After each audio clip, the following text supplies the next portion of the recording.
Hey everybody, Rene here, and for today's daily video Devo, I am in Sausalito.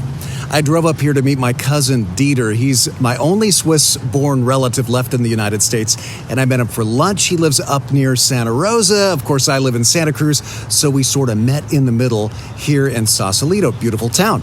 But while I was here, I decided I would take a visit to a very famous place in the history of American music. I am standing in front of the old record plant studios here in Sausalito. Many famous records were recorded here by Sly Stone and others, but undoubtedly the most famous album recorded here is the Fleetwood Mac album, Rumors.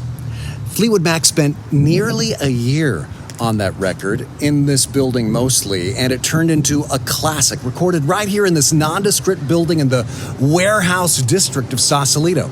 But as you may know, if you are a music fan, the 5 members of the band were going through real relational meltdown at the time. The 2 couples in the band split up during the making of the record, and the drummer, Mick Fleetwood, split from his wife too, so every single couple saw their relationship fall apart. Can you imagine the antagonism between all the members of the band during that time in this building?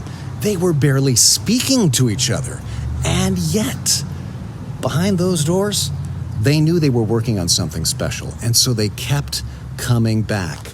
For a year, they walked through those doors and produced a masterpiece. Now, if Fleetwood Mac, who are not even claiming to be Christians, right, could overcome very real, very emotional antagonisms, going through divorces and breakups to work together, can't the people of God do that on a much more important project? As Ephesians tells us, Ephesians 2:10, we're God's masterpiece. And that doesn't just mean us individually, but us as a group. So sure, there are differences between us. Sometimes there are hurt feelings. But if a rock band can overcome absolute meltdown to produce a masterpiece, can't we do the same thing? You know, it reminds me of what Jesus said in Luke 16:8. The people of this world can be more clever in dealing with their own kind than can the children of light.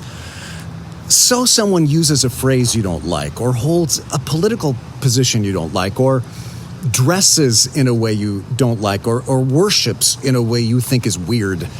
Like, we can really overcome those differences in order to work on what the Bible promises will be a masterpiece. Remember what Paul said in Romans 12:18, make every effort, as far as it depends on you, to live at peace with everyone.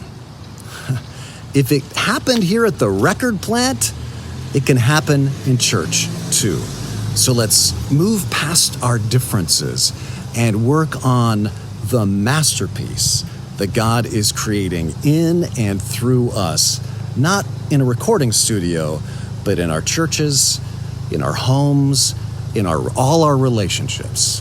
You think about that. Let's do this together. And I hope you join us this weekend for communion and the wrap-up of our Ephesians series, Saturday, 6 p.m., Sunday, 9 and 11.